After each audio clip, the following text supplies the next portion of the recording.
Hi ഗഡീസ്. അപ്പോൾ എല്ലാ അച്ഛന്മാർക്കും മരീൻ ആർട്സ് ആൻഡ് ക്രാഫ്റ്റ്സിൻ്റെ മേരി ക്രിസ്മസ്. അപ്പം നമ്മുടെ ഗഡികൾ ഇതുവരെ ചാനൽ സബ്സ്ക്രൈബ് ചെയ്തിട്ടില്ലെങ്കിൽ ഇപ്പം തന്നെ അങ്ങോട്ട് സബ്സ്ക്രൈബ് ചെയ്യാട്ടോ, അല്ലെങ്കിൽ വമ്പിച്ച നഷ്ടമായിരിക്കും. നമ്മളിന്നിവിടെ സിമ്പിളാണ് പക്ഷെ പവർഫുൾ ആയിട്ടുള്ള ഒരു ക്രിസ്മസ് കൂടാണ് ഉണ്ടാക്കാൻ പോകുന്നത്.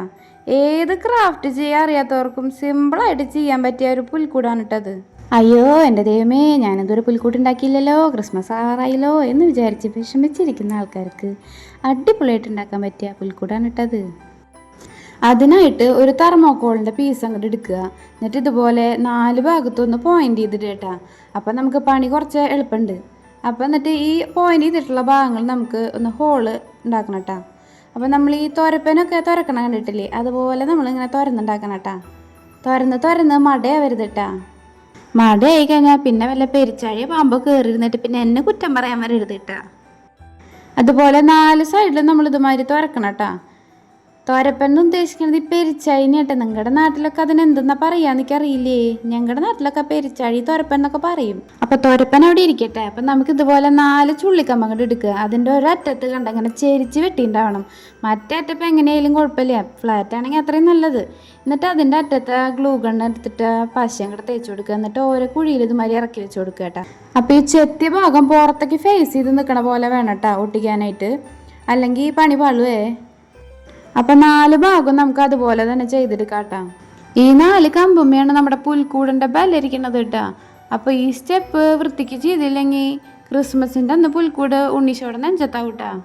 അപ്പോൾ പുൽക്കൂടിൻ്റെ ബേസ് സെറ്റായിട്ടാ. ഇനി നമുക്ക് വേണ്ടതൊരു കാർഡ്ബോർഡാണ്. ഇതുപോലെ നടുമടക്കിയ കാർഡ്ബോർഡ് കേട്ടോ. അപ്പോൾ 4 കമ്പിൻ്റെ മീതിയും ഇതുമാതിരി പശ തേക്കുക. എന്നിട്ട് ഈ മേൽക്കൂര അതിൻ്റെ മീതി അങ്ങോട്ട് വെച്ച് ഒട്ടിക്കുക. മേൽക്കൂര ഒട്ടിച്ച് കഴിഞ്ഞാൽ പിന്നെ പുൽക്കൂടിൻ്റെ ബേസിക് പണി അങ്ങോട്ട് കഴിഞ്ഞു കേട്ടോ. പിന്നെ തിരിച്ച് അന്തോപ്പിക്കലാണ് കേട്ടോ. ഇനി പുല്ലിൻ്റെ ഒരു ടെക്സ്ചർ കിട്ടാനുള്ള പണിയാണ് കേട്ടോ അടുത്ത് ചെയ്യണത്. അതിന് വേണ്ടിയിട്ട് ഇതുപോലത്തെ 4 കളർ A4 ഷീറ്റ് അങ്ങോട്ട് എടുക്കുക. ഈ കളറുള്ള A4 ഷീറ്റ് മേടിക്കാൻ കിട്ടും കേട്ടോ. അങ്ങനെ എന്നിട്ട് ഇത് നടുമടക്കുക.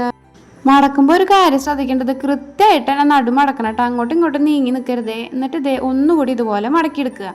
എന്നിട്ട് ഈ സംഭവം ഇങ്ങനെ ഒന്ന് വെട്ടി കൊടുക്കുക കേട്ടോ.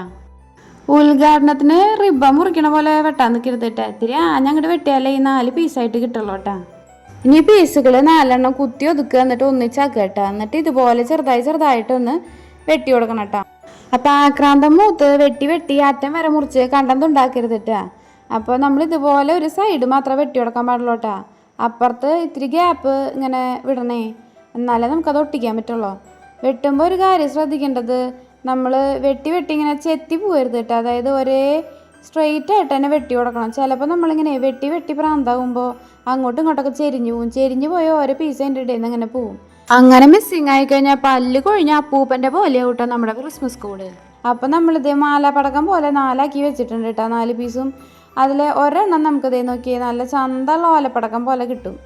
ഇത് നമ്മൾ ഇങ്ങനെ തന്നെ വെക്കണം, മുറിക്കരുത് കേട്ടോ. കഴിഞ്ഞ ദിവസം ഞാനും കെട്ടിയവനും കൂടിയിട്ടേ അടുത്തുള്ള വീട്ടിലുള്ള ക്രിസ്മസ് കൂട് ഒന്ന് കാണാൻ പോയി.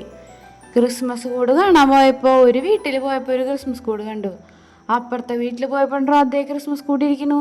ഞാൻ വിചാരിച്ചേ ഇത് എന്താ കുമ്പടി ക്രിസ്മസ് കൂടാ. ഉണ്ണിയമ്മേ ഞാൻ കണ്ടു, കുമ്പടീനെ കണ്ടു എന്ന് പറഞ്ഞ അവസ്ഥയായി. ഞാൻ വിചാരിച്ചേ വീട് മാറി കയറിയോ ദൈവമേ, വീണ്ടും അതേ വീട്ടിൽ തന്നെയാണോ കയറിയതെന്ന്. പിന്നെയല്ലേ കാര്യം പിടികിട്ടിയത്, ഒക്കെ റെഡിമെയ്ഡ് പുൽക്കൂടാണ്. അങ്ങട മേടിക്കുക വെക്കുക, പുൽക്കൂടിൽ പുല്ലടക്കം സെറ്റ് ചെയ്ത് കിട്ടുന്നുണ്ടെന്ന്. എന്താ ചെയ്യുക, കാലം പോയൊരു പോക്കേ. അപ്പൊ കുമ്പടി അവിടെ ഇരിക്കട്ടെ, നമ്മൾ വിഷയത്തിൽ നിന്ന് അങ്ങടെ വിട്ടുപോയി. അപ്പൊ നമ്മൾ കത്രിക വെച്ചിട്ട് 2 അറ്റതുപോലെ ചെയ്തു കൊടുക്കണം കേട്ടോ. എന്നാൽ ആ പുല്ല് പോലെ ഇത് കണ്ട അങ്ങനെ നിൽക്കുള്ളൂ. അല്ലെങ്കിൽ ഇങ്ങനെ മഴ നനഞ്ഞ കോഴിയുടെ പോലെ ഇങ്ങനെ ഒട്ടി പിടിച്ചിരിക്കും. അപ്പോൾ ബാക്കിയുള്ളത് മുഴുവനും ഇതുപോലെ തന്നെ ചെയ്തെടുക്കുക കേട്ടോ. എന്നിട്ട് നമ്മൾ റൂഫുമ്മയ്ക്കാണ് ഇത് ഒട്ടിച്ചു കൊടുക്കാൻ പോണത് കേട്ടോ.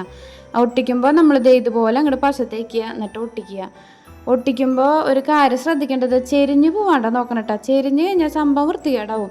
പിന്നെ ഇതേ ഫ്രണ്ടിലേക്ക് കണ്ട ഒന്നിങ്ങനെ തുമ്പ് ചാഞ്ഞ് നിൽക്കണ പോലെ നിൽക്കണം കേട്ടോ. അത് വളച്ചൊട്ടിക്കൊന്നും വേണ്ട, അങ്ങനെ തന്നെ നിന്നാൽ മതി. അപ്പോൾ ആ കാർഡ്ബോർഡിൻ്റെ പീസ് കാണാതിരിക്കാനാണ് അങ്ങനെ ചെയ്യണത് കേട്ടോ. ലാസ്റ്റ് എല്ലാം ഒട്ടിച്ച് കഴിയുമ്പോൾ ഫ്രണ്ടിലത്തെ ആ കാർഡ്ബോർഡിൻ്റെ ഭാഗങ്ങൾ മറിഞ്ഞ് കിടക്കും. അതിന് വേണ്ടി അങ്ങനെ ചെയ്യണം കേട്ടോ.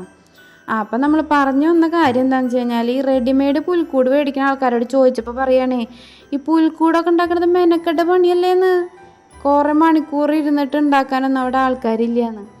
അപ്പോൾ അവർക്ക് വേണ്ടിയിട്ട് നമ്മൾ ഈ പുൽക്കൂട് അങ്ങോട്ട് ഡെഡിക്കേറ്റ് ചെയ്യണം കേട്ടോ. ഒരു 10-20 മിനിറ്റ് ഉണ്ടെങ്കിൽ സിമ്പിളായിട്ട് സെറ്റ് ചെയ്തെടുക്കാം ഈ പുൽക്കൂട്. സംഭവം അങ്ങനെ കാണുന്ന പോലെ ഒന്നല്ലാട്ട കിട്ടിയോളെ, ഇതങ്ങടെ ലാസ്റ്റ് സെറ്റ് ചെയ്താണല്ലോ. പെട ലുക്കാണ്. നമ്മളെ വിചാരിച്ചേക്കാട്ടൊക്കെ സൂപ്പറാണ് ഈ സംഭവം. അതിന് മാത്രം പണിയുമില്ല. ഈ ലാസ്റ്റ് മിനിറ്റ് ക്രിബ് എന്നൊക്കെ പറയില്ലേ, ഇതാണ് സാധനം. അവസാന നേരം കൊണ്ട് ഉണ്ടാക്കാൻ പറ്റിയ ഒരു അടിപൊളി ക്രിബ്. അപ്പൊ നമ്മുടെ മേൽക്കൂരി അങ്ങോട്ട് സെറ്റായിട്ടുണ്ട് കേട്ടാ. ഇനി നമുക്ക് വേണ്ടത് ഈ ടെക്സ്ചറിലുള്ള കാർഡ്ബോർഡിന്റെ പീസോളാണ് കേട്ടാ. അതുപോലെ ഒരു പീസ് എടുക്കുക, എന്നിട്ട് നടുവ് മുറിക്കുക. ഇതുപോലെ നമുക്കൊരു 3-4 പീസ് വേണം കേട്ടോ. അപ്പം നമ്മുടെ പുൽക്കൂടിൻ്റെ വലിപ്പം അനുസരിച്ചിട്ടാണ് ഇതിൻ്റെ എണ്ണം തീരുമാനിക്കുന്നത് കേട്ടോ. ഇനിയാണ് നമ്മുടെ അടുത്ത ഹൈലൈറ്റ് പരിപാടി കേട്ടോ. നമ്മൾ ഈ ഷീറ്റുകൾ ഇങ്ങോട്ട് എടുത്തിട്ട് അതിൻ്റെ ഒരു ഭാഗം ഇതുപോലെ കണ്ടോണം കേട്ടോണം വെട്ടിയ കൂട്ടുക. ഈ എല്ലിയൊക്കെ കറണ്ട് വയ്ക്കില്ലേ, അതേപോലെ വെട്ടുക കേട്ടോ. അതാണ് അതിൻ്റെ ഒരു ചന്തം. ഇനിയിപ്പോൾ വെട്ടറിയില്ലെങ്കിൽ വീട്ടിലെ എല്ലിയോളുണ്ടെങ്കിൽ പണി കുറച്ച് എളുപ്പമായി. ഇതുപോലെ നമ്മൾ 4 ഷീറ്റ് അങ്ങോട്ട് ചെയ്തെടുത്തിട്ടുണ്ട് കേട്ടോ. ഇനി ചെരുപ്പിൻ്റെ ബോക്സ് വെട്ടിയിട്ട് അതിൻ്റെ ഷീറ്റ് ഇതുപോലെ അങ്ങോട്ട് കീറിയെടുക്കുക കേട്ടോ. എന്നിട്ട് ഇതുപോലെ നമ്മൾ സ്ട്രിപ്പുകൾ ഉണ്ടാക്കാനായിട്ട് ഇങ്ങനെ വരച്ചു കൊടുക്കുക കേട്ടോ.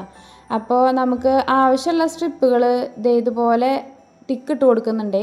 അതിൻ്റെ ഇടയ്ക്ക് കുറച്ച് ഗ്യാപ്പ് ഇടണം. എന്താ വെച്ചാൽ ഒരു സ്ട്രിപ്പ് വെട്ടിയിട്ട് കുളമായി കഴിഞ്ഞാൽ അത് അടുത്തന്നെ എഫക്റ്റ് ചെയ്യാതിരിക്കാനാണ് ഇടയിലൊരു ഗ്യാപ്പ് കിട്ടേണ്ടത് കേട്ടോ. അല്ലെങ്കിൽ അടുപ്പിച്ച് വരച്ച് പെർഫെക്റ്റ് ആയിട്ട് അറിയണവരാണെങ്കിൽ കുഴപ്പമില്ല കേട്ടോ.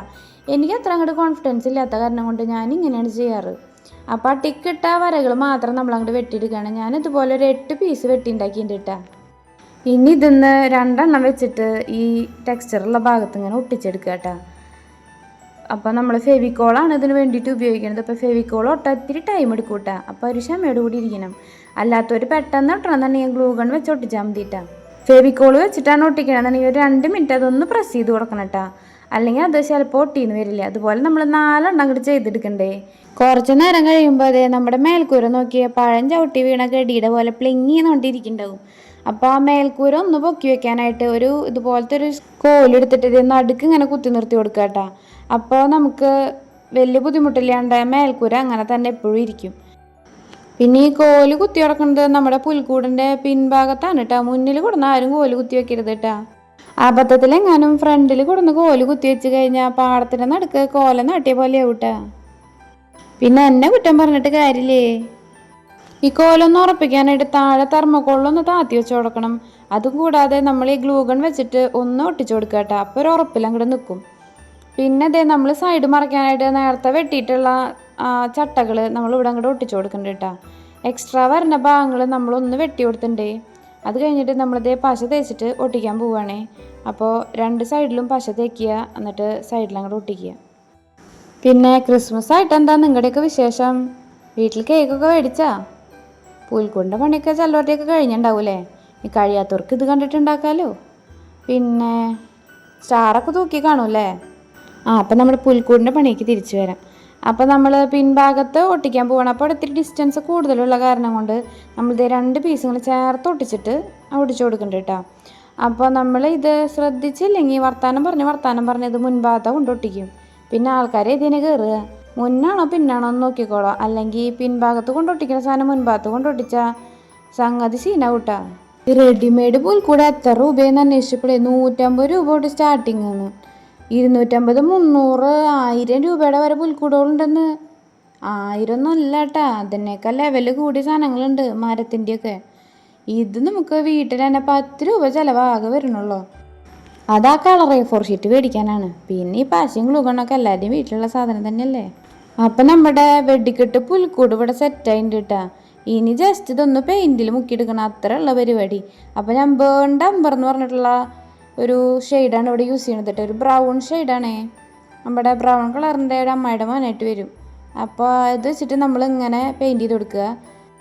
പിന്നെ പെയിൻറ്റ് ചെയ്യാൻ പ്രത്യേകിച്ച് ഞാൻ പറഞ്ഞു തരേണ്ട കാര്യമൊന്നുമില്ല. അല്ലെങ്കിൽ അങ്ങോട്ട് പെയിൻറ്റ് ചെയ്യുന്നത് ചെരിച്ച് വെക്കുക, പെയിൻറ്റ് ചെയ്യുക, നിവർത്തി വെക്കുക, പെയിൻറ്റ് ചെയ്യുക. ഇനി വലത് കൈ കൊണ്ട് പെയിൻ്റ് അടിച്ച് കൈ കടന്നു കഴിഞ്ഞാൽ ഇടത് കൈ കൊണ്ട് പെയിൻ്റ് അടിക്കുക. പിന്നെ ചെരിച്ച് പെയിൻ്റ് അടിക്കുക, നിവർത്തി പെയിൻ്റ് അടിക്കുക, അത്രയൊക്കെ തന്നെ. പിന്നെ പെയിൻ്റ് അടിക്കുമ്പോൾ വല്ലാണ്ട് ദാരിദ്ര്യം കാണിക്കരുത് കേട്ടോ. വല്ലാണ്ട് വെള്ളം ചേർത്ത് അടിച്ച് കഴിഞ്ഞാൽ നമുക്ക് 2-3 കോട്ടടിക്കേണ്ട ഗതികേടാവും. അപ്പോൾ നമ്മൾ വല്ലാണ്ട് വെള്ളം ചേർക്കാണ്ട് അടിച്ച് കഴിഞ്ഞാൽ നമുക്ക് 1-2 കോട്ടിൽ സംഗതി സെറ്റായി കിട്ടും. ഉൾഭാഗം പുറംഭാഗം ഒക്കെ അതുപോലെ പെയിൻറ് ചെയ്തെടുക്കുക. എന്നിട്ട് ഉണങ്ങാൻ വേണ്ടിയിട്ട് നമ്മളൊരു 2 മിനിറ്റ് വെയിറ്റ് ചെയ്യേണ്ടി വരും കേട്ടോ. ആ നേരം കൊണ്ട് നമുക്ക് നമ്മുടെ ബേസ് അങ്ങോട്ട് പെയിൻറ് ചെയ്തെടുക്കാം. ബേസ് ഞാനിതുപോലെ സിയന്ന എന്ന് പറഞ്ഞിട്ടുള്ളൊരു ഷെയ്ഡാണ് ഇത് കേട്ടോ. പേര് കേൾക്കുമ്പോൾ നല്ല രസമുള്ള പേരാണ്. അപ്പോൾ ബ്രൗണിൻ്റെ കുഞ്ഞമ്മയുടെ മോളായിട്ട് വരും. അപ്പോൾ അത് വെച്ചിട്ട് നമ്മളിത് ലൈറ്റായിട്ടാണ് ഉള്ളിൽ ഷെയ്ഡ് ചെയ്ത് കൊടുത്ത് ഒറ്റ ലെയർ അടിച്ചിട്ട് അത് ഉണങ്ങാൻ വെച്ചിട്ട് നമ്മളിത് സൈഡിലൊക്കെ കട്ടിക്ക് അടിച്ച് കൊടുത്തിട്ടുണ്ട് കേട്ടോ. അപ്പോൾ നമ്മുടെ പുൽക്കൂട് സെറ്റായിട്ടുണ്ട്. ഇനി നമുക്ക് ആവശ്യമുള്ളത് എഗ് ട്രേ ആണ് കേട്ടോ. എഗ് ട്രേ നമ്മളിതുപോലെ 2 കുഴികൾ, 2 എഗ് വയ്ക്കുന്ന കുഴികൾ നമ്മൾ കട്ട് ചെയ്തെടുക്കുകയാണ്. പിന്നെ എഗ് ട്രേ കട്ട് ചെയ്യുമ്പോൾ ഇത്തിരി മൂർച്ചയൊക്കെ ഉള്ള കത്തിരി കൊണ്ടെടുത്ത് കട്ട് ചെയ്യണം കേട്ടോ. അല്ലെങ്കിൽ മൂർച്ചയില്ലാത്ത കത്തി വെച്ച് ഇറച്ചി നുറുക്കിയ പോലെ കേട്ടോ. എത്ര വെട്ടിയാലും മുറിയില്ല.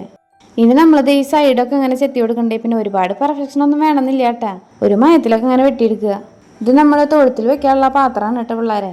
അപ്പോൾ ഇത് നമ്മൾ സെറ്റാക്കി എടുത്തിട്ടുണ്ട്. അപ്പോൾ ഇത് നമ്മൾ എന്ത് ചെയ്യണമെന്ന് വെച്ച് കഴിഞ്ഞാൽ നൈസായിട്ട് നമ്മൾ നേരത്തെ 2 ഷെയ്ഡ് യൂസ് ചെയ്തില്ലേ, ആ ഷെയ്ഡ് മിക്സ് ചെയ്തിട്ട് അങ്ങോട്ട് പെയിൻറ്റ് ചെയ്യുക കേട്ടോ. ഇത്തിരി ഡാർക്കും ലൈറ്റും ഒക്കെ കൂടി അങ്ങോട്ട് മിക്സ് ചെയ്യുക. അപ്പോൾ ഒരു പ്രത്യേക ഷെയ്ഡിങ് കിട്ടും. ഒരെണ്ണം ഒറ്റയ്ക്ക് ചെയ്യുമ്പോൾ അത്രയ്ക്ക് അങ്ങോട്ട് ഗുമ്മുണ്ടാവില്ല. ഒരു ചളിയും ചേറും ഒക്കെ പിടിച്ച ഒരു ടെക്സ്ചർ കിട്ടാൻ വേണ്ടിയിട്ടാണ് കേട്ടോ. നമ്മൾ ഈ കന്നുകാലികൾക്കൊക്കെ വൈക്കോലും വെള്ളമൊക്കെ വെച്ച് കൊടുക്കില്ലേ, ആ പാത്രമാണ് കേട്ടത്. അങ്ങനെ കന്നുകാലികൾക്ക് വെള്ളം കുടിക്കാനുള്ള പാത്രം ഇവിടെ സെറ്റായിട്ടുണ്ട്. ഇനി ഇതുപോലത്തെ ആർട്ടിഫിഷ്യൽ മെഴുതിരി മേടിക്കാൻ കിട്ടൂട്ടാ. അതിൻ്റെ അടിഭാഗം അതുപോലെ അങ്ങോട്ട് പൊളിച്ചെടുക്കുക. നമ്മുടെ ഉണ്ണിച്ചക്കൻ ഇത് ഓൾറെഡി തല്ലി പൊളിച്ച് വെച്ച കാരണം കൊണ്ട് നമുക്ക് പൊളിച്ചെടുക്കാൻ വലിയ ബുദ്ധിമുട്ടുണ്ടായില്ല കേട്ടാ. അവനിപ്പോൾ ഇത് 1.5 വയസ്സ് കഴിഞ്ഞിട്ടേ ഉള്ളൂ. അവൻ ഉറങ്ങണ നേരത്താണ് എൻ്റെ ഈ കലാവിരുതി. അപ്പോൾ നമ്മളിത് കുഞ്ഞ് കമ്പുകൾ ഇതുപോലെ കുറച്ച് പൊട്ടിച്ച് വെച്ചിട്ടുണ്ട്. അത് നമ്മളിത് തീ കായാൻ വേണ്ടി ഉണ്ടാക്കുന്ന ക്യാമ്പ് ഫയർ കണ്ടിട്ടില്ലേ, ആ സാധനം ഉണ്ടത്. ഇവിടെ ക്യാമ്പില്ല എന്നുള്ളൂ, ഫയറിന് ഒരു കുറവില്ലേ. അപ്പം നമ്മളിത് സൈഡിലൊക്കെ ഇത് ഇങ്ങനെ ഗമ്മ് തേച്ചിട്ട് അങ്ങോട്ട് ഒട്ടിച്ചു കൊടുക്കുക. കുറച്ചധികം കഷ്ണങ്ങൾ ഇതുപോലെ നമ്മൾ മുന്നേ വെട്ടി വെക്കണം കേട്ടോ. അപ്പോൾ നമ്മൾ കത്രിക വെച്ച് വെട്ടണമെന്നല്ല, കൈ കൊണ്ട് ഒടിച്ചാലും മതി. തടി കൂടിയ കഷ്ണങ്ങളും മെല്ലിയ കഷ്ണങ്ങളും ഒക്കെ അങ്ങോട്ട് മിക്സ് ചെയ്ത് ഒട്ടിക്കുക കേട്ടോ. പിന്നെ ഒരു കാര്യം ശ്രദ്ധിക്കേണ്ടത്, നമ്മൾ ഒട്ടിച്ചത് സർക്കസ് കൂടാരാക്കി വെക്കരുത് കേട്ടോ. അപ്പോൾ ഉള്ളിത്തെ വെളിച്ചം അങ്ങോട്ട് പുറത്തേക്ക് വരില്ല. അപ്പോൾ ഉള്ളിത്തെ വെളിച്ചം പുറത്തേക്ക് കാണുന്ന പോലെ ഒട്ടിക്കണേ. ഫൈനൽ ലുക്ക് ഇപ്പോൾ എവിടെയാണ് കേട്ടോ. ശരിക്കും ഒരു ക്യാമ്പ് ഫയറിൻ്റെ ലുക്കൊക്കെ ഇട്ട് ഉള്ളിത്തെ ലൈറ്റ് അങ്ങോട്ട് ഓൺ ചെയ്തിട്ട് വെച്ച് കഴിഞ്ഞാൽ ഇരുട്ടത്ത് കണ്ട ശരിക്കും ക്യാമ്പ് ഫയർ തന്നെ. ഇത് നമ്മുടെ കാടിയുടെ കൊട്ടയിലേതേ കുറച്ച് വൈക്കോല് വെട്ടിയിട്ടിട്ടുണ്ട് കേട്ടോ. ഈ വൈക്കോല് ആർട്ടിഫിഷ്യലായിട്ട് എങ്ങനെ ഉണ്ടാക്കണ്ടേന്നുള്ളത് നമ്മുടെ കഴിഞ്ഞ പുൽക്കൂട് മേക്കിംഗ് വീഡിയോയിലുണ്ട് കേട്ടോ. തൊട്ട് മുമ്പത്തെ വീഡിയോ ആണ്. അതൊന്നും നമ്മുടെ ചാനലിൽ കയറിയിട്ട് കാണാത്തവർ കാണാം കേട്ടോ. അപ്പോൾ നമ്മുടെ 2 കൊട്ടയിലും നമ്മൾ പുല്ലുകൊണ്ട് ഇങ്ങനെ നിറച്ചിട്ടുണ്ട്. ഇത് ശരിക്കും അകലെന്ന് കണ്ടു കഴിഞ്ഞാൽ ഒറിജിനൽ പുല്ലിനെ വെല്ലണ സാധനമാണ് കേട്ടോ. ഇനി നമ്മുടെ ആർട്ടിഫിഷ്യൽ വൈക്കോൽ വെച്ചിട്ട് പുൽക്കൂടിൻ്റെ ഉൾഭാഗം അങ്ങോട്ട് ഫില്ല് ചെയ്തെടുക്കുക കേട്ടോ. ഫില്ല് ചെയ്യുമ്പോൾ ഒന്ന് നിരത്തി പരത്തിയും വെട്ടിയിട്ടൊക്കെ ഒന്ന് ഇട്ട് കൊടുക്കുക കേട്ടോ. കാരണം അങ്ങോട്ടും ഇങ്ങോട്ടൊക്കെ പൊന്തിയിട്ട് നിൽക്കാനുള്ള സാധ്യതയുണ്ട്. അങ്ങനെ നമ്മൾ പുൽക്കൂടിൻ്റെ ഉൾഭാഗം നമ്മൾ ഫുള്ള് വൈക്കോൽ വെച്ച് ഇങ്ങനെ നിറയ്ക്കാണ് കേട്ടോ. പിന്നെ ഇത്തിരി വീതി കൂടി പീസൊക്കെ ആണെങ്കിൽ ഇതുപോലെ ഒന്ന് വെട്ടിയിട്ടിട്ട് കൊടുക്കണം കേട്ടോ. അല്ലെങ്കിൽ ആ വൈക്കോലിൻ്റെ ലുക്ക് കിട്ടില്ല. കുറച്ച് വെട്ടിയും ഒതുക്കിയിട്ടൊക്കെ ഇട്ട് കൊടുത്തില്ലെങ്കിൽ അവസാനം കാക്കക്കൂട് പോലെ വിട്ടാ നമ്മുടെ പുൽക്കൂട്. ഡഗഡി എൻ്റെ പുൽക്കൂട്ടിൽ കുയിൽ വന്ന് മൊട്ടിയിട്ട് പോയിട്ടാന്ന് പറയണ്ട ഗതികേടാ ഔട്ടാ ലാസ്റ്റ്. അങ്ങനെ പുൽക്കൂട് സെറ്റ്. ഇനി നമ്മളിത് പുല്ലിൻ്റെ മേറ്റം അങ്ങോട്ട് വിരിച്ചു കൊടുക്കുക. സെറ്റ് ചെയ്ത പുൽക്കൂട് അങ്ങോട്ട് എടുത്ത് വെക്കുക. ഇനി നമ്മുടെ ഹൈലൈറ്റ് തേക്ക് മരം അങ്ങോട്ട് എടുത്ത് വെക്കുക കേട്ടോ. അത് എങ്ങനെ ഉണ്ടാക്കുക എന്നുള്ളത് നമ്മുടെ കഴിഞ്ഞ വീഡിയോയിൽ ഇട്ടിട്ടുണ്ട് കേട്ടോ. അപ്പോൾ കാണാത്തവരെ ചാനലിൽ പോയിട്ട് കാണുക. പിന്നെ അത് അതിൻ്റെ താഴെ നമ്മൾ അക്വേറിയത്തിൻ്റെ കുഞ്ഞ് കറുത്ത കല്ലുകൾ അങ്ങോട്ട് ഇട്ടിട്ട് ഉറപ്പിച്ചു കൊടുക്കുക കേട്ടോ. നമ്മളൊരു ഒയാസിസിൽ ഫിക്സ് ചെയ്തിട്ടാണ് നമ്മൾ ഈ തേക്ക് മരം വെച്ചാണത് കേട്ടോ. അപ്പോൾ ഇനി ഇത് നമ്മൾ സെറ്റ് ചെയ്ത് വെച്ചിട്ടുള്ള ക്യാമ്പ് ഫയറും കൊട്ടയും ഒക്കെ സൈഡിൽ ഇങ്ങനെ നിരത്തി ഇങ്ങോട്ട് വെക്കുക. പിന്നെ ഇതൊരു പയൻകായ നമ്മളൊരു ചന്തത്തിൻ്റെ സൈഡിൽ വെക്കേണ്ട കേട്ടോ. പിന്നെ അതേ പഞ്ചായത്ത് കിണറിനെ വെല്ലണ കിണറാണ് ഇട്ടത്. ഇത് നമ്മൾ എങ്ങനെ ഉണ്ടാക്കിയെന്നുള്ളത് കഴിഞ്ഞ വീഡിയോയിലുണ്ട്. അപ്പം നമ്മുടെ ചാനലിൽ കഴിഞ്ഞ പുൽക്കൂട് മേക്കിംഗ് വീഡിയോ ഒന്ന് എടുത്ത് കാണുക കേട്ടോ. അപ്പോൾ ഇതുപോലെ കല്ല് പതിച്ച വഴിയും ഒക്കെ നമ്മൾ കഴിഞ്ഞ വീഡിയോയിൽ ഉണ്ടാക്കിയതാണ്. അതൊന്നും നമ്മൾ എടുത്ത് വെക്കുന്നുണ്ട്. പിന്നെ അതുപോലെ തന്നെ അതേ വെള്ളാരം കല്ലുകൾ നമ്മളിങ്ങനെ അടക്കി പറക്കി വെക്കുന്നുണ്ട്. പിന്നെ അത് നമ്മൾ കഴിഞ്ഞ വീഡിയോയിൽ ഉണ്ടാക്കിയ കറ്റ അതേ സൈഡിൽ ഇങ്ങനെ വെക്കുന്നുണ്ട്. പിന്നെ അതേ കറുത്ത കല്ലുകൾ നമ്മളിതിങ്ങനെ ഹൈലൈറ്റ് ചെയ്യാൻ വേണ്ടിയിട്ട് സൈഡിൽ ഇങ്ങനെ വെച്ച് കൊടുക്കുന്നുണ്ട് കേട്ടോ. അപ്പോൾ ഈ കല്ല് പതിച്ച വഴിക്ക് നല്ലൊരു ഹൈലൈറ്റ് കിട്ടും. അപ്പോൾ റോഡ് പണി കഴിഞ്ഞ് കഴിഞ്ഞാൽ നമുക്ക് നമ്മുടെ രൂപങ്ങളൊക്കെ അങ്ങോട്ട് എടുത്ത് വെക്കാം കേട്ടോ. ആദ്യം നമ്മൾ മാതാവിനും പിതാവിനും അങ്ങോട്ട് വെക്കുന്നുണ്ട് കേട്ടോ. അത് കഴിഞ്ഞ് നമ്മുടെ കുഞ്ഞുണ്ണീശോനെ നമ്മൾ നടുക്ക് വെക്കുന്നുണ്ട്. പിന്നെ അടുത്ത് നമ്മൾ വെക്കുന്നത് നമ്മുടെ മാലാഖയാണ്. എനിക്ക് ഇതിലെ മാലാഖേനെ നല്ല ഇഷ്ടമായിട്ടാണ്. കാണാൻ നല്ല ഭംഗിയുണ്ട്, സുന്ദരി മാലാഖ. ഇനി നമ്മളതേ ആട്ടിടേനെ ആദ്യം വെക്കേണ്ട, അവരാണല്ലോ ആദ്യം വന്നത്. പിന്നെ നമ്മൾ ഓരോരോ രാജാക്കന്മാരായിട്ട് ഇതേ വഴിയിൽ ഇങ്ങനെ വെച്ച് കൊടുക്കുന്നുണ്ട്. പിന്നെ ഒരു കഴുത തേക്ക് മരത്തിൻ്റെ അടിയിൽ വെച്ച് കൊടുക്കുന്നുണ്ട്. പിന്നെ അതേ പശു മഞ്ഞത്ത് തണുത്ത് പറഞ്ഞലിച്ച് ചാവൻ റഗഡിയെന്നും പറഞ്ഞിട്ട് നമ്മുടെ ഒട്ടകത്തിനെ തീയിൻ്റെ അടുത്താക്കിയിട്ട് രാജാവത്തെ പുൽക്കൂട്ടിലേക്ക് പോവാണ് കേട്ടോ. ഇനി ഇത് വലിഞ്ഞ് കയറി വരുന്ന പോലെ സൈഡിൽ ഒരു രാജാവിനെ വെച്ച് കൊടുക്കുന്നുണ്ട് കേട്ടോ. പിന്നെ ഈ ആടുങ്ങൾ അവിടെ ഇവിടേക്കായിട്ട് വെച്ച് കൊടുക്കുന്നുണ്ട്. ഈ ആടുകളെ കാണാൻ നല്ല ക്യൂട്ടാണ് കേട്ടോ. അങ്ങനെ ഫൈനലി നമ്മുടെ പുൽക്കൂട് അങ്ങോട്ട് സെറ്റായിട്ടാ. ഇതാണ് നമ്മുടെ ഫൈനൽ ലുക്ക്.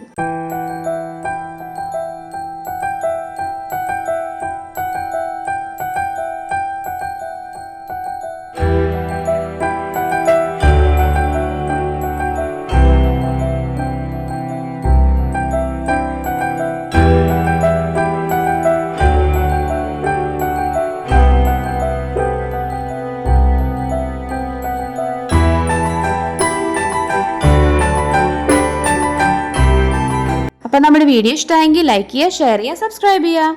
പിന്നെ ബെല്ലൈക്കൺ ക്ലിക്ക് ചെയ്യാൻ മറക്കരുതേ. Thanks for watching.